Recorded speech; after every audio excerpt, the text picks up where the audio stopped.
A semana foi marcada pela implosão catastrófica que matou 5 exploradores que pretendiam ver os destroços do navio Titanic. Eles estavam a bordo de um veículo conhecido como submersível e na quinta-feira pedaços dele foram encontrados no Atlântico Norte, a quase 4.000 metros de profundidade. O Fantástico conversou com um dos descobridores do Titanic, localizado no fundo do mar em 1985, e também com quem passeou no submersível ano passado.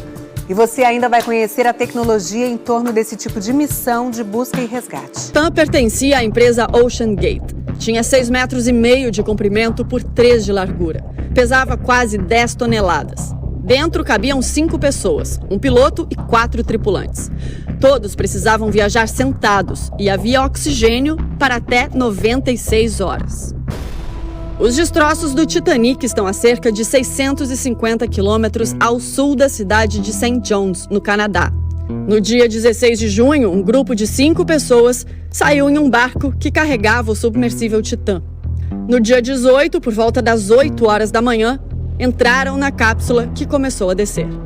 A expectativa era de que levariam 2 horas até chegar aos destroços do Titanic.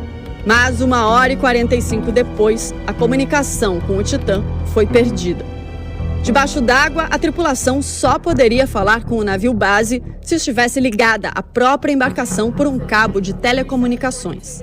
Radar, satélite, isso tudo eu preciso do ambiente do ar. Dentro da água, essa comunicação é muito prejudicada, por isso a necessidade do contato físico.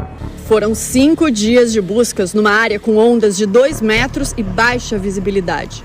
Demorou de 3 a 4 dias para que as equipes conseguissem colocar robôs não tripulados para fazer uma varredura no fundo do oceano, a quase 4.000 metros da superfície.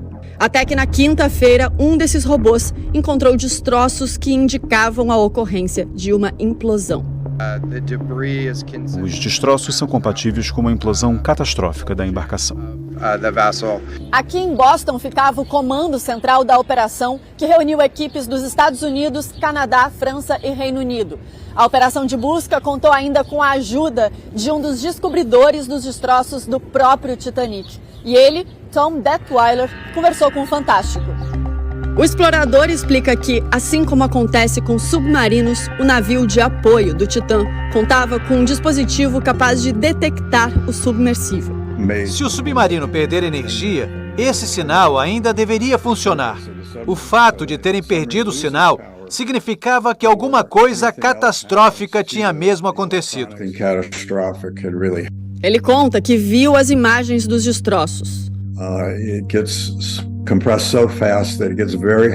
A compressão é tão rápida que fica muito quente e você tem literalmente um flash. É uma compressão instantânea de tudo e o corpo humano não suporta essa condição. É improvável que consigam resgatar os corpos. Uma implosão seria quase como uma explosão ao contrário. No caso do Titan, o que pode ter ocorrido foi que a pressão da água esmagou o casco do submersível, comprimindo-o para dentro. Como o Titan tinha partes feitas de fibra de carbono, a implosão provavelmente causou um efeito similar ao vidro estilhaçado, se partindo em muitos pedaços. Já as partes em titânio devem ter se comportado como qualquer outro metal, ficando retorcidas. Ângelo é oceanógrafo e já realizou mergulhos profundos em submersíveis na costa brasileira. Esses submersíveis, eles têm que passar por esses testes de pressão para ter a segurança, né? O complexo do Senai Cimatec, na Bahia, tem um robô parecido com aquele que ajudou nas buscas do Titã. Esse aqui em específico, ele é operado, né, e monitorado através de um cabo. Esse cabo ele fica na superfície da água, com o cabo ligado a ele até o fundo do mar. E assim a pessoa fica dentro do navio, numa cabine, operando o equipamento. O Senai também tem uma câmara hiperbárica, uma máquina capaz de simular a pressão da água nas profundezas do oceano. Olha só como fica uma garrafa de alumínio quando submetida a uma pressão equivalente a apenas 30 metros de profundidade. O objetivo dos tripulantes do Titã era descer a uma profundidade 126 vezes maior. Os protocolos internacionais, eles são feitos para isso, para avaliar e testar que a segurança desse submersível é suficiente para ir àquela profundidade. Existem outros mergulhos feitos em submersíveis científicos que foram a profundidades muito maiores que essa, foram a 12 mil metros de profundidade. E para isso, toda a construção e toda a operação dele é testada. Embora só uma investigação vai poder dizer o que houve, não faltaram alertas para questionar a segurança do Titã. E assim como o comandante do Titanic achou que o navio era tão forte que podia vencer até icebergs, Stockton Rush, o CEO da OceanGate, achava que sua cápsula era indestrutível. Nesse vídeo, ele apresenta o submersível a um influenciador mexicano. O dome dianteiro é feito de titânio com quase 9 centímetros de espessura. Ele é aparafusado a essa outra parte de titânio que é colada nessa parte de fibra de carbono. Em 2020, o jornalista americano David Pogue, da rede de TV CBS, chegou a embarcar para fazer essa expedição no mesmo Titã. Ele lembra de uma conversa que teve com Stockton Rush. Eu disse a ele que controla a cápsula é um joystick de videogame. As luzes você comprou numa loja que vende equipamentos de camping. Você acha que isso é seguro? Ele me disse, claro, todas essas coisas podem falhar. O importante é a cápsula que leva as pessoas. E essa é indestrutível. Ele contou que a viagem não deu certo. Chegamos a 11 metros de profundidade e houve uma falha mecânica e tivemos que subir. Fiquei apavorado. A OceanGate ignorou uma série de preocupações levantadas por especialistas. A fibra de carbono misturada com titânio tem uma regra que diz para não fazer isso e, bom, eu fiz. Em 2018, uma carta assinada por integrantes da comunidade científica americana foi enviada a Stockton Rush, alertando dos perigos do Titã. O engenheiro Bart Camper, que trabalha com design de submarinos, foi um dos signatários. Eu sou o cara que pulava de aviões para testar explosivos e eu não entraria no Titã. Uma das preocupações era com o material escolhido para a cápsula principal do submersível. Estavam tentando deixar o submersível mais leve. Para isso, usaram fibra de carbono.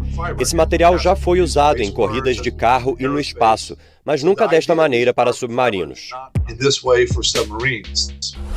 Para conhecer os destroços do Titanic viajando no Titã, era preciso desembolsar $250 mil, R$1.200.000. Stockton Rush tinha mania de grandeza.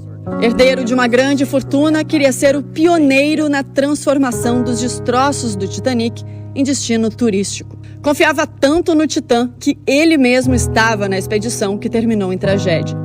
Junto com o bilionário britânico Hamish Harding, o empresário paquistanês Shahzada Dawood e seu filho Suleiman, e o ex-comandante da Marinha Francesa, Paul-Henri Nargeolet, um dos maiores especialistas em Titanic do mundo. Mas por que alguém tão experiente como Paul-Henri entraria numa expedição com tantos riscos? Ele não era nenhum bobo. Ele era o senhor Titanic. Se ele suspeitasse de algo errado, ele não iria. O jornalista Michael Gillen já viajou até os destroços do Titanic num modelo de submersível diferente, de outra empresa. Depois de 2 horas e meia, nós atingimos o fundo. Era como se a gente tivesse pousado na Lua. E logo depois eu vi algo incrível, nunca vou esquecer. O piloto disse, é o Titanic.